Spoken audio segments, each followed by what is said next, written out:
Hello everybody and welcome back to my channel.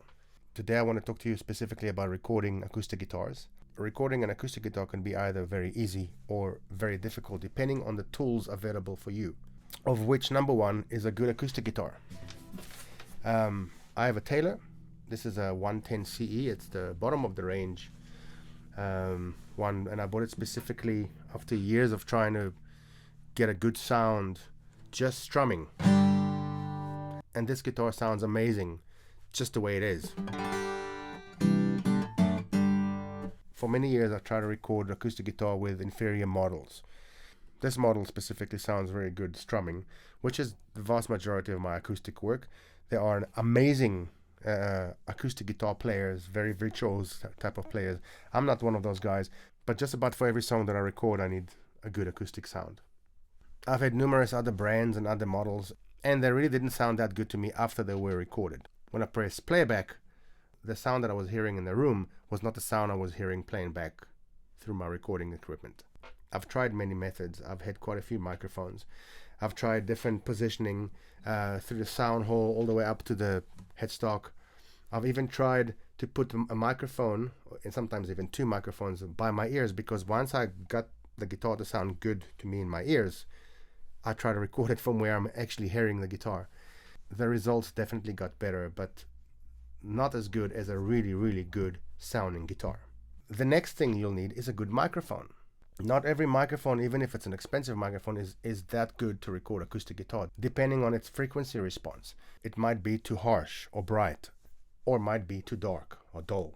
Another thing, obviously, regarding the mic is where you place it. So, like I said, I've seen people try to mic up the beginning of the fretboard all the way down to the sound hole and away. I've seen people mic up the guitar from very, very close to very, very far, or a combination of everything. So a microphone by the sound hole, a microphone somewhere on the fretboard. A lot of people say at a certain angle, if you point the microphone towards where it joins with the body, that's the best place. And again, it depends on so many things. First and foremost, the guitar and the player, and what sound you're trying to achieve, and the microphone that you're using, and the rest of the audio chain. Once you get a good combination, it is relatively easy. Also, you need acoustic treatment in your room. The smaller the room, the worse it can get as far as reflections. The more square the room, the more difficult the room becomes, because there's what we call the slapback effect, when sound hits this wall and reflects back to this wall, that reflects back to this wall, and obviously there's ups and down, left and right, so it gets really, really tricky. So good acoustic treatment is quite important. Also, you'll need a fairly quiet room. While strung acoustic guitar can be easy to record if you are finger picking, and let me illustrate. Acoustic strumming, this is just with no plectrum, can get fairly loud, and finger picking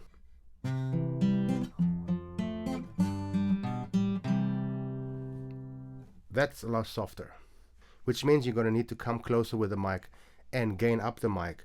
That means you will probably pick up more ambient sounds, which can penetrate your recording and ruin a good take. In the last 2 years, I've moved to a new place. I don't even have a recording booth anymore. So everything is done in the room here, which also means I cannot step out of this room and record elsewhere. So for instance, I've got the sound of the fan of my MacBook. It can get very irritating, and if you have to play a very, very soft acoustic guitar, you can have a problem. So today I also want to talk to you about a plugin that I found a couple of years ago, and I've bought the plugin, and I've bought one of their packages of impulse responses. Now, if you don't know what an impulse response is, please Google it, but essentially it is a snapshot of something. That something can be implemented in a recording content. So for instance, I use a Line 6 Helix. So while I love the onboard speaker cabinets, I found an impulse response, a freeware somewhere that I found on the internet, that just worked for me perfectly. I load up that impulse response. I don't need to tweak the microphone placement or the microphone itself. It just works for me with the amp that I'm using on the Helix. I also found some freeware impulses of instruments such as classical guitars and acoustic guitars. Essentially, I haven't used an acoustic guitar, but the classical guitar, the nylon string, I use on a few songs in my cover gigs, such as Hello from Lionel Richie, High Hopes from Pink Floyd, Maria Maria from Carlos Santana. And while I can get away using just my normal electric sound, I enjoy using the impulses to make it sound a bit more authentic. Now, essentially, in a home recording studio, you can have maybe 1 or 2 or even 3 acoustic guitars, and that's great. I have 1 acoustic guitar, and that guitar needs to work for me for everything I record. Furthermore, this sound is not soundproof, so I don't always have the luxury of recording acoustic guitars in the same manner that I would record an electric guitar, for instance, through my Helix.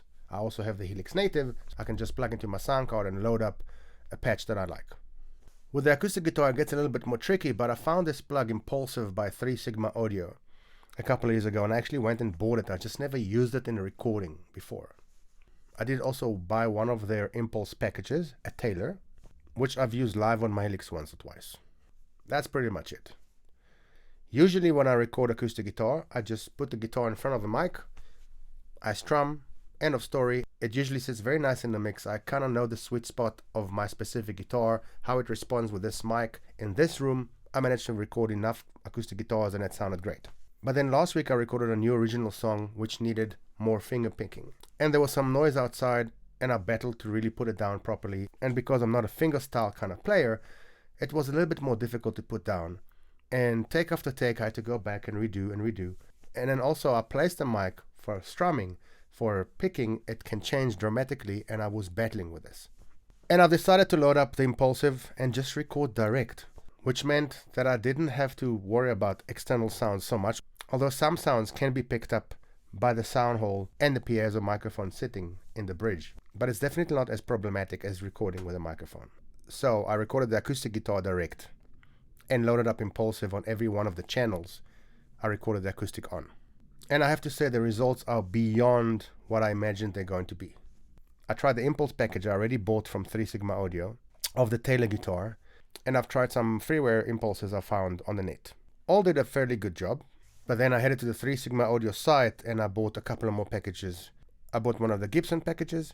I also bought a bass guitar package, which for me is not usually necessary. I have a very good Ernie Ball bass, which serves me amazingly. However, the other day I was working on a song that I've recorded as a demo years and years ago when I had a Warwick bass, and I was missing a little bit of that cut-through, honky, mid-rangey bass sound that the Ernie Ball is failing to give me.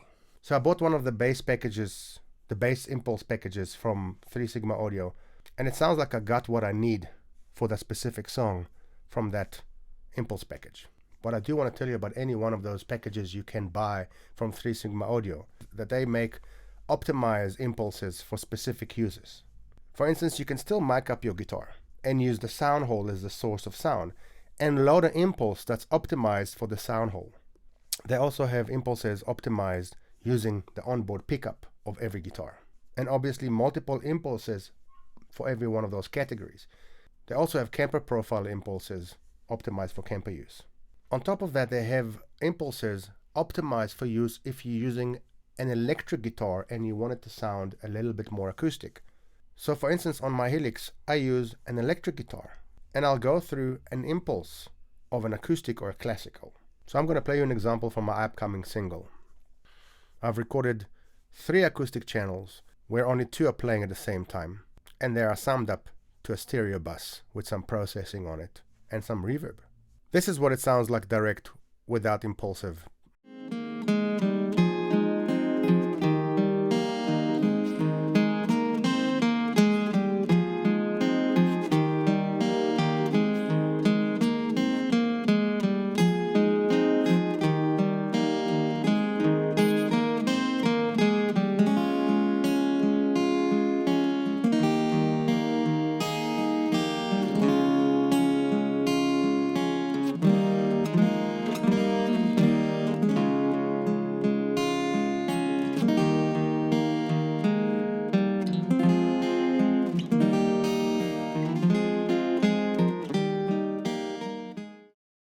And this is what it sounds like with Impulsive.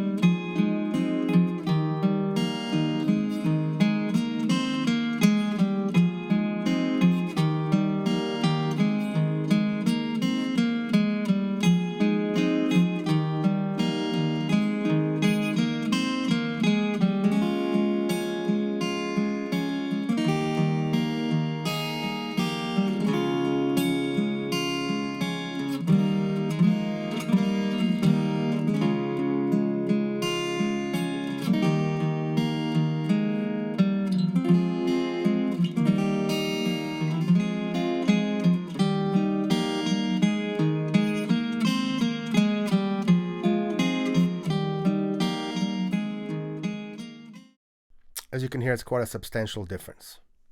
The impulses I used was from the Gibson 45 package that I purchased last week from 3 Sigma Audio. I'm in no way affiliated with 3 Sigma Audio or any of their products. I didn't get paid for this. I'm just giving you my honest opinion after I've purchased in my own money their plugins and their packages. I hope you enjoyed this video and it helped you. I'll see you next time. Goodbye.